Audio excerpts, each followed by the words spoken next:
जय श्री राधे, हरे कृष्णा। बोलो श्री बांके बिहारी लाल की जय। तो आज का ये प्रसंग हमारे श्री बांके बिहारी जी की लीलाओं के ऊपर है। हमारे बांके बिहारी जी नित्य लीलाएं करते रहते हैं।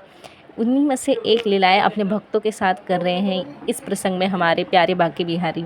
तो यह प्रसंग पूरा सुनिएगा, बहुत ही आनंदमय और बहुत ही कृपामय है।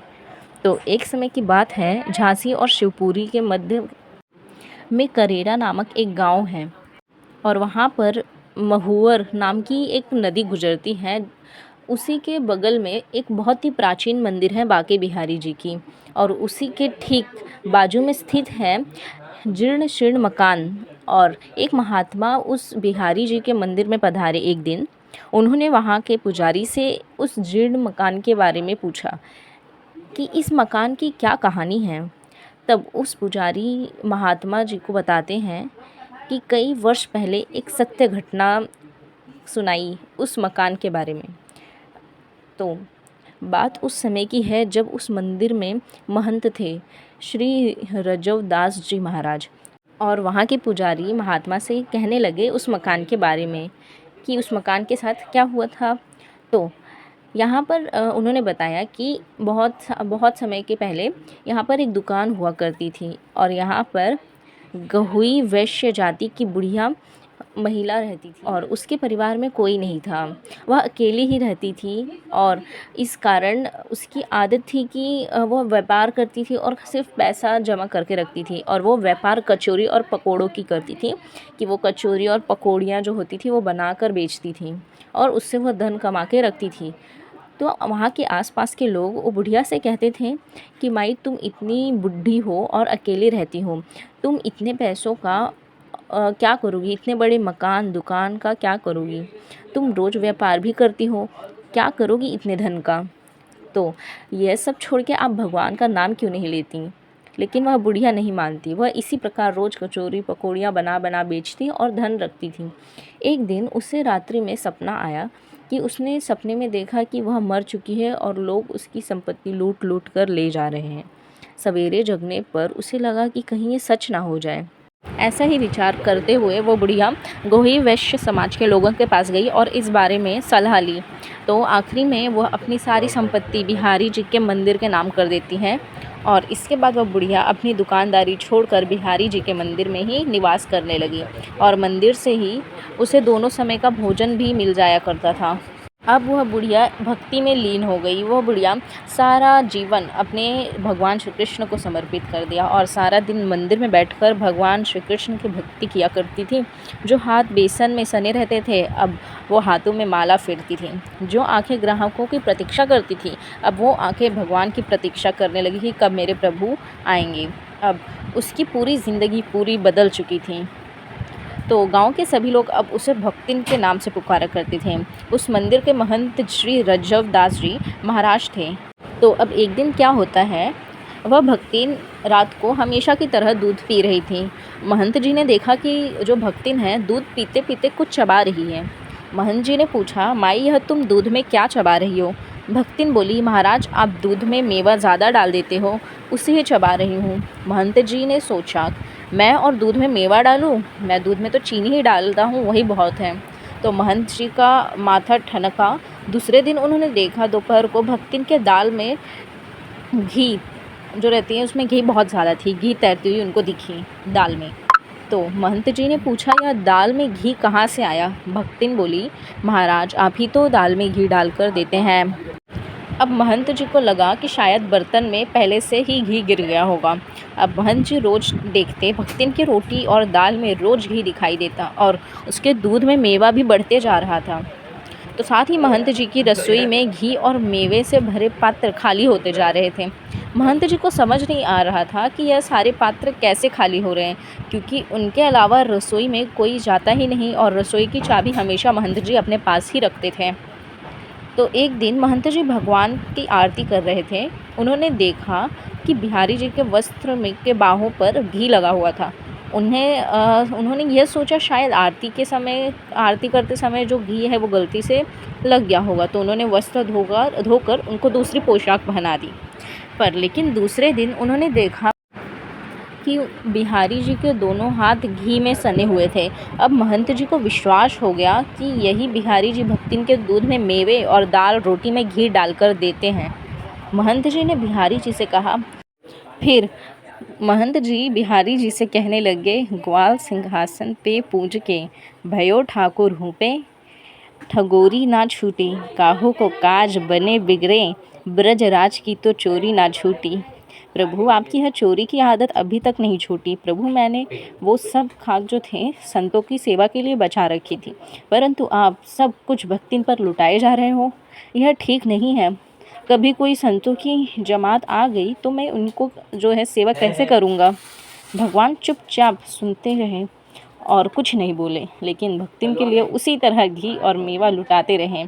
तो हमारे बिहारी जी की चोरी ना छूटी अभी तक, ऐसा वो महंत जी कहते हैं। फिर महंत जी ने जो खाद्य सामग्री जो संतों के लिए सेवा के लिए जमा की थी, वह अब धीरे धीरे खाली होते जा रही थी। और जब भगवान ने महंत जी की बात नहीं सुनी तो महंत जी को भगवान पर क्रोध आ गया और साथ ही उनको उस भक्तिन पर भी क्रोध आ रहा था। तो महंत जी ने सोचा इस भक्तिन को मंदिर से निकाल देना चाहिए।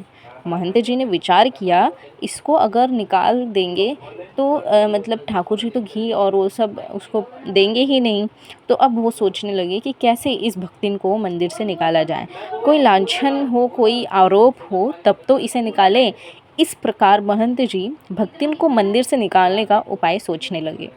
अब महंत जी ने विचार किया और एक दिन वह मंदिर के दरवाजे पर बैठ गए और उस रास्ते से जितने महिलाएं और वह पुरुष आते निकलते रहते थे उनसे कहने लगे, भक्तिन ने तो एक आदमी रख लिया है। ऐसी बात बहुत जल्दी फैलती चली गई। गांव में यह बात फैल गई अब कि भक्तिन ने एक आदमी रख लिया है। ऐसी बातें सुनकर गांव के लोग तरह तरह की बातें बनाने लगे उस भक्तिन के लिए, जबकि भक्तिन निर्दोष थी। वह तो बस प्रभु की भक्ति किया करती थी। तो पूरे गांव में चर्चा हो गई कि जब भक्तिन को इस बारे में पता चला, उसे बहुत बुरा लगा। गांव के लोग उसे तरह तरह के बातें सुनाने लगी और अपने ऊपर झूठा कलंक लगाने से भक्तिन बहुत दुखी थी। उस दिन भक्तिन मंदिर नहीं गई, वह सीधे अपने गही वैश्य समाज के लोगों के पास गई और उनसे कहा, मंदिर के महंत जी मुझ पर झूठा इल्ज़ाम लगा रहे हैं। मैंने जो अपनी संपत्ति बिहारी जी के नाम कर दी है, मुझे वह वापस नहीं चाहिए, परंतु मुझे इस झूठे कलंक से मुक्ति दिलाइए। मैं भीख मांग कर अपना गुजारा कर लूँगी, परंतु अब मैं वहाँ उस मंदिर में नहीं रहूँगी। भक्तिन की यह बात सुनकर गोही वैश्य जो हैं वो गोही वैश्य के समाज वाले सभी लोग भक्तिन के साथ हो लिए और मंदिर की तरफ चल चले। तो वहाँ जैसे उन लोग चल पड़े तो मंदिर के जो महंत थे वो दूर से देख रहे थे कि लोगों की भरी भीड़ मंदिर के तरफ चली आ रही है। महंत जी ने सोचा, आज तो कोई उत्सव भी नहीं है, फिर यह सभी लोग इधर क्यों आ रहे हैं। जब उन्होंने ध्यान से देखा इस भीड़ में वह भक्तिन भी आ रही है, तो महंत जी को बात समझ आ गई कि यही भक्तिन इन सबको अपने साथ लेकर आ रही है, इसलिए वह उत्तर देने के लिए तैयार हो गए। और जैसे ही सभी लोग मंदिर पहुँचे, किसी के कुछ भी कहने से पहले महंत जी ने बोले, भोजन में नित्य घरत स्व कर सौ लेत, भर भर देत या भक्तिन को थारी जू, मंदिर में मेवा के सारे पात्र रीते पड़े, कैसे रहेगी बात रीते पर हमारी जू। लोग समझे नहीं। महंत जी ने बोला कि मंदिर के सारे घी और मेवा के पात्र धीरे धीरे खाली होते जा रहे हैं। यदि कोई साधुओं की जमात आ गई तो उस समय उनको क्या खिलाएंगे। सभी लोग बोले, अगर ऐसा ही है तो आपको कहना चाहिए था कि भक्तिन चोरी करती है, लेकिन उसके ऊपर ऐसा झूठा कलंक क्यों लगा दिया। फिर महंत जी उत्तर क्या देते हैं, वो बोलते हैं कि यह चोरी नहीं है, यह सच्चाई और ईमानदारी है। तो लोग बोले, फिर आपने इस पर ऐसा झूठा कलंक क्यों लगाया। महंत जी बोले, तो वह एक दोहा कहते हैं, यहाँ के भक्ति भाव पर हम हूँ बलिहारी जू, कैसे यह प्रतीत कराए हम, पति या भक्तिन के बनाए हैं यह बिहारी जू। तो इसकी भक्ति ने बिहारी जी को अपने बस में कर लिया है। वही इसको मंदिर के रसोई से चुरा चुरा कर मेवा और घी खिलाते थे। तो बिहारी जी ने इस पे गोपी रूप में स्वीकार कर लिया है, तो इसलिए हमने कुछ भी गलत नहीं कहा, ऐसा महंत जी कहते हैं। यह कहकर महंत जी सभी लोगों को मंदिर में जो घटित असली बात थी वो सारी बातें बताई सबको। तो सब लोग क्या सोच कर आए थे और मंदिर में आकर उन्हें कुछ और ही पता चला। यह बातें सुनकर सब लोग की आंखों में आंसू आ गए। सभी लोगों ने कहा, महंत जी, अब आप इस भक्तिन की चिंता ना करें। हमारे इतने परिवार हैं, यह जिस परिवार में पहुंच जाएगी, जिस घर में पहुंच जाएगी, वहां के लोग इसे भोजन कराकर स्वयं को धन्य मानेंगे। तो वो लोग कहते हैं, जिसका भगवान से नाता हो उसकी सेवा करना तो हम सभी का सौभाग्य होगा। और भक्तिन ने कहा, अब मैं कहीं नहीं जाऊंगी, यही इसी मंदिर में रहूंगी। दोपहर को महंत जी भोजन लेकर आए, लेकिन भक्तिन ने भोजन खाने से मना कर दिया। कहा, मुझे भूख नहीं है। महंत जी बोले, हाँ, अब तुम हमारा यह भोजन नहीं करोगी, क्योंकि अब कल से तो तुम्हारा बड़े बड़े सेठों के घर पे निमंत्रण है। यह कहकर महंत जी चले गए वहाँ से। तो रात को महंत जी दूध लेकर आए। भक्तिन वह भी नहीं पी, बोली कि मुझे नहीं चाहिए। अब वह भक्तिन सारी रात बिहारी जी के सामने बैठी रही और महंत जी को भी नींद नहीं आ रही थी। वह भी भक्तिन को अपने कमरे से बैठे बैठे देख रहे थे। सुबह के 3 बजे जब सब लोग सो रहे थे, भक्तिन ने भगवान की देहरी पर सिर रख कर आंसू बहाए और उनसे कहा, नाथ को नाम कियो बदनाम, वैरागी सो ना विवाद बढ़ाऊं। और आपके हाथ से पायो प्रसाद, कहाँ अब किसी और के हाथ से पाऊं। अर्थात आपका नाम बदनाम किया, इसलिए मैं और अधिक बात बढ़ाना नहीं चाहती, और जब आपके हाथ से प्रसाद पाया तो अब क्या किसी और दूसरे के हाथ के प्रसाद में पाऊं। ऐसा कहकर जैसे ही भक्तिन ने अपना सिर मंदिर के देहरी पर रखा, फिर आप सोचोगे नहीं कि क्या हुआ। अचानक एक बहुत तेज प्रकाश हुआ और गड़गड़ाहट के साथ मंदिर के सभी दरवाजे खुल गए और मंदिर की सभी घंटियां अपने आप बज उठी।